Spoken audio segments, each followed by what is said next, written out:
La haula wa la quwwata illa billah. Amma ba'd. Para jamaah sholat isya dan sholat tarawih Masjid Al-Islah wonten Jalan Tawar Depok, Surabaya yang saya hormati dan mudah-mudahan semuanya selalu dirahmati oleh Allah Subhanahu wa taala. Alhamdulillah, malam hari ini kita masih diberikan kesempatan mengenal dan pastian oleh Allah. Yang pertama, kita baru saja melaksanakan sholat isya berjamaah, dan yang kedua juga kita kembali masih diberi kesempatan oleh Allah mendapat bulan yang penuh rahmat, penuh ampunan, penuh berkah, yakni bulan suci Ramadan, bulan yang selalu dirindukan oleh setiap orang mukmin dan diinginkan oleh umat-umat dahulu sebelum umat baginda Nabi SAW. Panjenengan malam ini sudah berada di dalam bulan Ramadan ini, patut kita syukuri. Tidak ada pemberian Allah yang terbesar di antaranya adalah kita dipertemukan dengan bulan yang suci, bulan yang penuh berkah, yakni bulan Ramadan. Ini anugerah yang sangat besar. Karena siapapun yang mendapati bulan Ramadan dengan penuh senang hati dan dalam keadaan beriman, semuanya dosa-dosanya diampuni oleh Allah. Dan malaikat, seluruh ciptaan Allah, langit, bumi, matahari, bulan, bintang, burung yang ada di udara, ikan yang ada di laut, dan semua yang mempunyai roh, memintakan ampunan dosa untuk kita semua sampai berakhirnya bulan Ramadan. Makanya ini yang patut kita syukuri. Dan alhamdulillah malam hari ini kita juga bisa memakmurkan masjid Allah, bisa beriktikaf di rumah Allah, di mana orang yang memakmurkan rumah Allah itu diberikan jaminan oleh Allah, hidupnya akan selalu diberikan petunjuk oleh Allah, sebagaimana disebutkan di dalam firman Allah surat At-Taubah ayat 18, innama ya'muru masajidallah man amana billahi wal yawmil akhir wa aqama sholata wa ata zakata wa lam yakhsha illallah fa asa ulaika an yakunu minal muhtadin.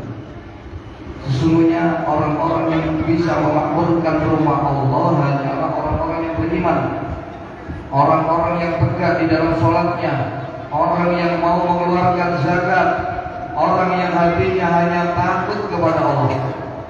Mereka itulah mudah-mudahan hidupnya selalu diberikan hidayah oleh Allah. Mudah-mudahan melalui pertemuan malam hari ini kita memakmurkan masjid, semoga hidup kita dalam tuntunan Allah Subhanahu wa taala. Amin.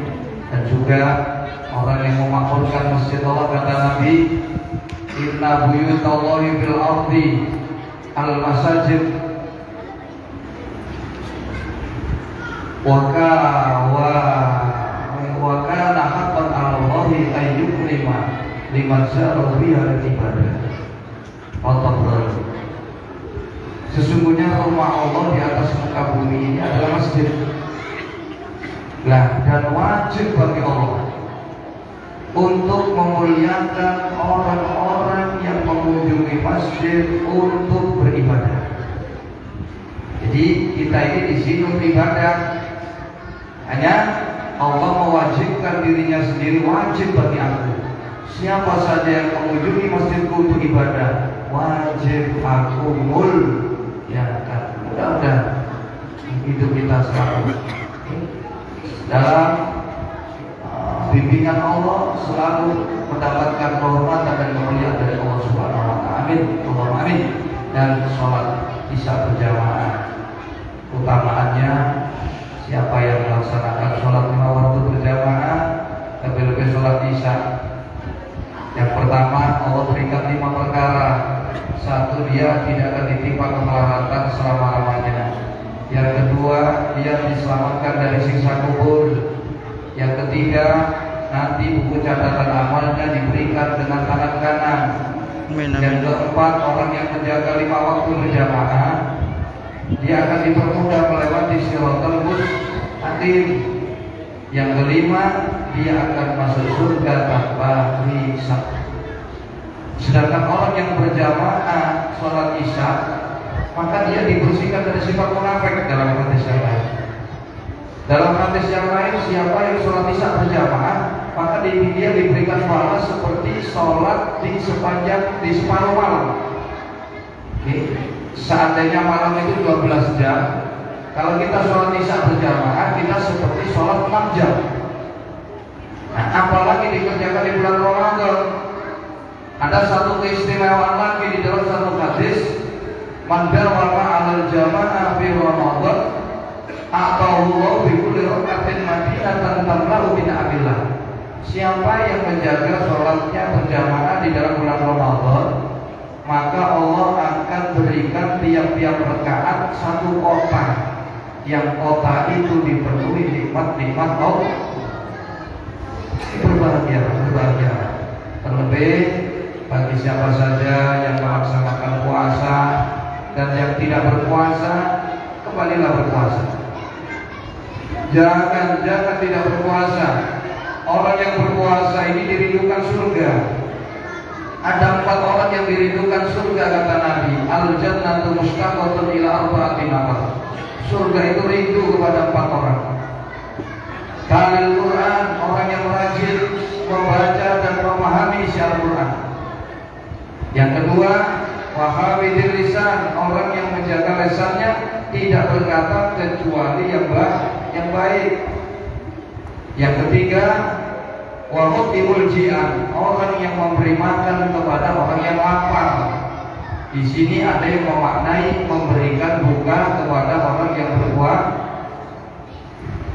Yang keempat, wasaimina fi syahri Ramadan, orang yang berpuasa di dalam Ramadan itu dirindukan oleh surga. Langit bumi pun menyatakan berbahagialah bagi kalian yang berpuasa di dalam Ramadan. Senanglah kalian. Ini dalam hadis, 20 hadis yang ditulis oleh Syekh Jalaluddin Asyuti. Lau adzinallahu lis-samawati wal ardi ayyatakallama laqalata busyra liman shoma fi Ramadan bil jannah. Seandainya Allah memberikan izin kepada langit dan bumi untuk bisa berbicara, maka pastilah bumi dan langit akan berbicara, busyra, berbahagia, liman shoma fi Ramadan bil jannah, bagi orang yang berpuasa di bulan Ramadan, karena mereka disediakan surga. Bagi mereka yang tidak berpuasa, Anda kalau merasa itu benar, Anda sudah dianggap keluar dari agama ini rukun Islam. Jadi puasa ini wajib itu apabila 1, kalian beragama Islam, 2, kalian sudah mukallaf itu balik, dewasa dan akalnya sehat. Yang ketiga, kalian mampu berpuasa, boten duwe penyakit sinkronis, boten sepuh, sudah tua renta tidak kuat berpuasa, boten sampai jinom kuat wajib kosong. Yang keempat, kamu tidak dalam keadaan bepergian, ini wajib berpuasa. Yang kelima, syaratnya sehat. Jadi ini 5 syarat wajib berpuasa agama Islam: mukallaf, mampu berpuasa, yang keempat mukim, yang kelima sehat. Kalau tidak berpuasa, dosa besar, minal kabair, termasuk dosa besar. Namun ini tidak menghalalkan tidak berpuasa. Kalau sampai menghalalkan puasa, ini menjadikan keluar dari Islam. Dan terakhir, kita saat ini berada di malam yang keempat. Malam yang keempat ini keutamaan sholat tarawih. Ada yang dikerjakan sendiri, ada yang dikerjakan berjamaah. Kalau dikerjakan sendiri boleh sah. Apa keutamaannya? Sapa sing salat tarawih malam keempat wa fil lailatir rabi'ah lahu minal ajri mislu qiraatil Qur'an wa Taurat wal Injil wa Zabur. Dia diberikan pahala seperti telah khatam membaca Al-Quran, khatam membaca kitab Zabur, khatam membaca kitab Taurat, khatam membaca kitab hanya dalam satu sholat tarawih malam keempat. Ya, ini dikerjakan sendiri. Kalau dikerjakan berjamaah ada fadilah lagi. Hadis riwayat Imam Ahmad wa Tirmidzi wa Abu Dawud wa Nasai wa Ibnu Majah mengatakan begini. Nabi dawuh man qama Ramadan ma'al imam hatta yansharifa kutiba lahu qiyamul lailatin. Siapa yang sholat tarawih bersama imam, secara berjamaah berarti bersama imam, hatta yansharifa sampai selesai, kutiba lahu qiyamul lailatin, maka dia diberikan pahala seperti sholat sepanjang malam 12 jam. Jadi mulai isya sampai nah, padahal kalau 10 rakaat itu sudah dikerjakan berjamaah. Makanya usahakan tarawih ada keutamaan. Ini malam keempat podo karo khatam Quran, khatam maca Taurat, Injil, besok yang kelima. Nek wonten pedal tidak ada kepentingan yang genting, usahakan sholat tarawih besok fadilahnya. Kata Nabi wa fil lailatil khamisah, siapa yang sholat tarawih malam yang kelima, a'tahullahu sawaba man shalla fil masjidil haram wa fil masjidil nabawi wa fil masjidil aqsa. Allah akan berikan pahala seperti dia telah sholat di Masjidil Haram, Masjid Nabawi, Masjidil Aqsa. Di mana itu? Di Mekah, Madinah, di Palestina. Satu sholat di Masjidil Haram itu lebih utama daripada 1000 kali sholat di luar, 100.000 sholat di selain Masjidil Haram. Satu sekali sholat di Masjid Nabawi masih lebih baik daripada 1000 kali sholat di selain Masjid Nabawi. Satu kali sholat di Masjidil Aqsa masih lebih baik daripada sholat 500 kali di selain Masjidil Aqsa. Itu hanya besok. Muka-muka diparingi panjang umur. Amin, amin, amin, amin. Tidak ada halangan yang berarti. Muka-muka bikin bisa terang. Moga kita sama-sama terawih sing khusyuk, ditolongkan salat. Fadilahnya sholat tarawih malam yang kelima. Amin. Allahumma berikutnya mohon maaf yang sebesar-besarnya. Akhirul kalam. Allahumma bikilah. Wassalamualaikum warahmatullahi wabarakatuh.